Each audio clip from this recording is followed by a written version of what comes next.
And we are back.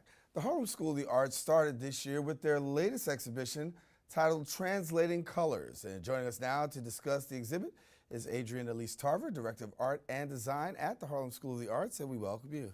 Hi, thank you. Good to have you. So listen, get ready for tomorrow's exhibition and talk to us about it. Yeah, so we have an exhibition, Color Codes, Translating Colors, with 4 artists who are looking at color in various ways. One of the ways, especially in current political situations, we're thinking about color, skin color. So a couple artists looking at how we perceive color, how we attach value to color via skin color. Another artist who's looking at color just via our visual perception. She has synesthesia and actually sees color in letters and really thinks about how the psychology and the actual physiology of our experience of color changes person to person. And then another artist who's an international artist who looks at color in money and how we attach color to value. In the States, green is money equals value, but that's not the case in every country. So a very colorful installation that all of the colors represent value of the currency in different countries. Amazing. So how did this come about? So I was really looking to program the exhibition space at the Harlem School of the Arts this year through an overarching theme. And the theme that I wanted to look at this year was translation. So very broad, very vague, but able to look at translation in many different ways. I thought it was particularly relevant in the current climate because we think about translation immediately through language, two people trying to communicate and needing a means to bridge that gap. But there's many different ways we try and bridge that gap. I think right now there's a lot of trying to bridge a lot of gaps. Right. We're trying to translate our ideas. We're frustrated. We want to be heard. How do we translate how we're feeling? How do we translate what we're seeing? How do we translate what we're saying to each other? And in its own way, I guess it creates dialogue, and that's a dialogue that definitely needs to be created because as you talk about the frustration, there's also that piece of dialogue. Talk to me about how art and arts and exhibitions such as this really do a good job of really fostering that dialogue. Yeah, I think it's one of the most important things. Everybody tries to communicate their ideas in different ways. One of the great things about HSA is that it allows students to communicate and have dialogues with all of these different art forms. So whether a student moves and that's how they communicate themselves, or whether they need an instrument to do that. And through visual arts, people are using visual elements, sculpture, painting. In this exhibition, it's largely installation-based and paintings. And it's in an environment where students can ask questions, and that looks cool, that's interesting, what is that? That opens up a deeper conversation. If we're talking about color, it starts with identifying, oh, what is that? That looks like this. Well, what is that to you? And this is what it is to me. And then you can get into deeper conversations. You don't. I'm going to ask them to roll back a couple of these pictures, but we're seeing some pictures right now on screen. Tell us what we're seeing. So that's an image from our last exhibition with the artist Stephen Prince.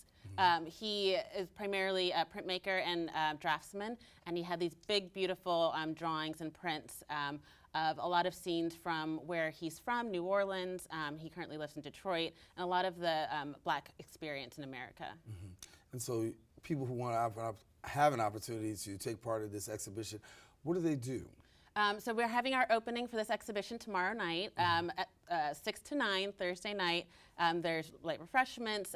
All of the artists will be there. And then we also have an artist talk on Saturday at 5 o'clock at the school. And so the artists, talk about where you get them from. I'm a practicing artist myself, so I have a large community of artists that I interact with all the time. The artists in this exhibition I've met through various ways throughout the years. Most of them are New York-based artists.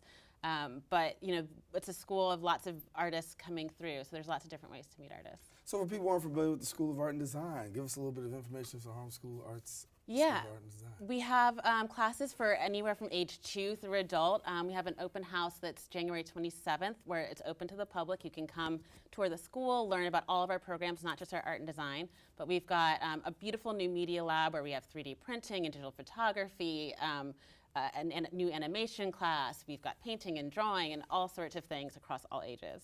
So for somebody who doesn't know about the Harlem School of the Arts, how would you describe it? A community, a really warm, colorful, exciting community. You walk in the door, especially on a Saturday, and there's people singing, and there's art, and there's students in tutus running around, and it's just a really vibrant, exciting place to be. It's a great place to experience any of the art forms. And we know, I mean, nowadays you talk about budget, now it's the budget season politically, and we'll be fighting to get a city budget, state budget, but when it comes to budget, many times arts, music, entertainment are some of those first things on the chopping block. What would you say to people who think that arts and music and stuff and arts and culture is dispensable? I mean, I would say think back to your childhood. Most people have experienced it at some point and have had the joy. You know, it's not just people who continue to practice it like me or the artists in this exhibition through their whole lives. Most people at some point have been in a music class or an art class, and they've been really excited to produce something, to create something, to be a part of a larger creative experience. So I think anytime somebody's ready to cut it from the chopping block, I would just try and like reconnect with that inner child, or maybe it was when you were a teenager. Maybe that's what gave you the confidence to go to school every day. Everybody, I think, has a connection to it. So we have this great exhibition. We want you to come on out tomorrow and check it out. It's from 6 to 9 at the Harlem School of the Arts. And what else do you have coming up in 2018? We've got some great exhibitions coming up all through the year. There's dance performances, theater performances.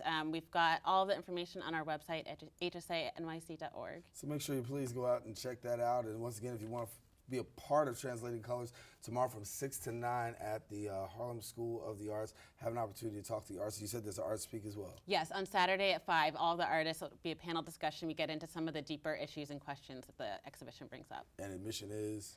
Free. It's all free. Everything's free. Open house free, exhibition's free, everything. So we want to make sure you come on out and be a part of that. Listen, thank you so much for coming and sharing with us and being. And if people want more information, what do they do? Go to our website, hsanyc.org. Okay, well, we encourage you to get connected to the Harlem School of the Arts.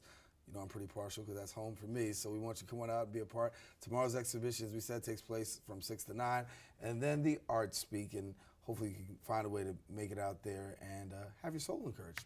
All right, well, listen, we have come to the end of our show today, and I want to thank our guests for joining us, but most of all, I want to thank you, the viewer, for tuning in. Now, if you missed any part of today's show, what you can do is catch the recablecast at 5 and 10 p.m. on Cablevision's Channel 67. You say, Darren, I don't have Cablevision. Well, you have Verizon Fios. You can check us out on Channel 33.